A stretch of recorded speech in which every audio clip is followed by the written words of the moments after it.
প্রধানমন্ত্রী আসবেন বলে 7 দিন ধরে রেড রোড বন্ধ, এতে যে মানুষের অসুবিধে হবে এটা যারা বোঝেন না, দুর্ভাগ্যক্রমে তারাই এখন সরকার পরিচালনা করছেন। মমতা ব্যানার্জি এদেশের নাগরিক, তার কোর্টের কাছে যাবার মতন অধিকার আছে। ভোটে না জিতেও 20টা এমপি কি করে পাওয়া যায় তার রেকর্ড। ভোট পাবো না, ভোট জিতবো না, কিন্তু 20টা এমপি হবে।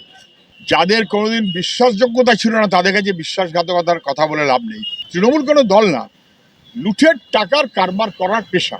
আমরা দেখলাম যে রেড রোডে নামাজ পড়া নিয়ে এক বিরাট হুলস্থুল কাণ্ড এবং তাকে সরিয়ে দিয়ে ব্রিগেডে করা হলো। সেই একই জিনিস 7 দিন 7 দিন এখন বন্ধ থাকবে রেড রোড ইয়োগাটের জন্য। কিভাবে দেখছেন?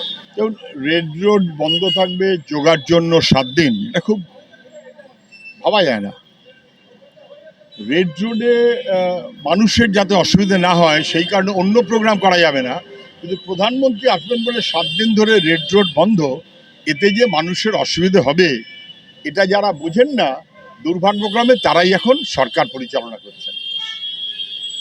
সরকারের ক্ষমতা, কিন্তু মানুষ সব বুঝতে পারছে, মানুষ পছন্দ করছে না। অপব্যবহার নয় ক্ষমতা? অবশ্যই ক্ষমতার অপব্যবহার। সেই কারণেই রেড রোডে 6 দিন না 7 দিন ধরে রাস্তা আটকিয়ে প্রধানমন্ত্রীর মনোভাব অনুযায়ী কর্মসূচি করতে হবে। এটা বন্ধ করে করা যায় না বেঠিক। বরঞ্চ একটা কোনো 1 ঘন্টার প্রোগ্রাম হলো, 1.5 ঘন্টার প্রোগ্রাম হলো তো মানে হয়। সরকারি একটা একমাত্র প্রোগ্রাম, সেটাও একটা সীমিত সময়ের জন্য। মমতা ব্যানার্জি এদেশের নাগরিক, তার কোর্টের কাছে যাবার মতন অধিকার আছে। তিনি মনে করেছেন ভবানীপুরের ভোট নিয়ে তিনি কোর্টে যাবেন, তিনি কোর্টে গেছেন।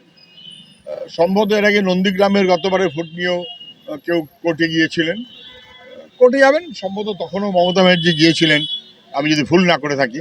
তখন যান না যান, যাবার অধিকার আছে, তিনি গেছেন। নিশ্চয়ই কোর্ট যথাযথ বিবেচনা করবে। একটা দল যার কোথাও কোনো নাম ছিল না, রাতারাতি সেখানে 20টার বেশি এমপি সেখানে যোগদান করছে। এটা কোনো দল না, এটা একটা এরকম ব্যবস্থাপনা যে ভোটে না জিতেও 20টা এমপি কি করে পাওয়া যায় তার রেকর্ড।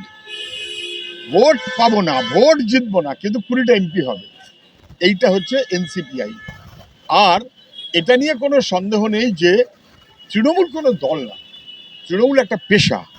লুঠের টাকা কি করে জোগাড় করা যাবে, চাকরি না করে, ব্যবসা না করে, কাজ না করে, শিক্ষা যোগ্যতা ছাড়া একটা পেশা। তৃণমূল কোনো দল না, লুঠের টাকার কারবার করার পেশা।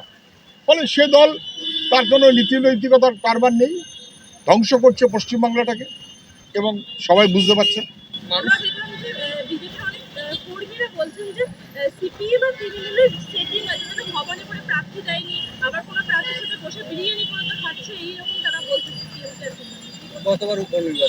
আমি জানি না কোথায় কে কি বলছেন, কি সেটিং ফেটিং, কার কি কথা, কিন্তু সবাই এরা বুঝতে পারছে যে তৃণমূলের থেকে বিজেপির বিরোধিতা করবার জন্য ভোট যারা জিতেছেন, তারা এখন তৃণমূল দলকে একটু বাদিক দান্দিক রেখে বিজেপিকে সাহায্য করার মতন করে ব্যবস্থাপনা করছেন। ফলে সেটা লোকের কাছে পরিষ্কার। বাকি এত কষ্ট করে লাভ কি? মানুষ গণতান্ত্রিক পদ্ধতিতে ভোটদান দলকে বেছে নিচ্ছে, সেই দলের এমপি এমএলএরা হুট করে অন্য কোথাও চলে যাচ্ছে, এটা কোথাও গিয়ে বিশ্বাসঘাতকতা নয়? যাদের কোনোদিন বিশ্বাসযোগ্যতা ছিল না তাদের কাছে বিশ্বাসঘাতকতার কথা বলে লাভ নেই। মানুষের প্রতি কোনো বিশ্বাসযোগ্যতা বা মানুষের তাদের প্রতি কোনো বিশ্বাসযোগ্যতা ছিল না, বরং মানুষের ঠকিয়েছে। আমরা দারুণ সুশাসন দেব বলে ভোট পেয়ে জিতেছে, তারপরে পারলে বলেছে আচ্ছা বেশ, না হলে আমি, না হলে পকালমে এই আমরা তো দিল্লির সঙ্গে ইত্যাদি বিজেপি। ফলে মানুষকে তার বিশ্বাসযোগ্যতাকে ধ্বংস করার ব্যবস্থা করেছে তৃণমূল অথবা তৃণমূলের হয়ে বিজেপি। আপনি তার কাছে বিশ্বাসযোগ্যতা আশা করাটা সমীচীন না। তৃণমূলের কাছে বিশ্বাসযোগ্যতা কেউ আশা করে না। লুঠের কারবারের দলের নাম তৃণমূল।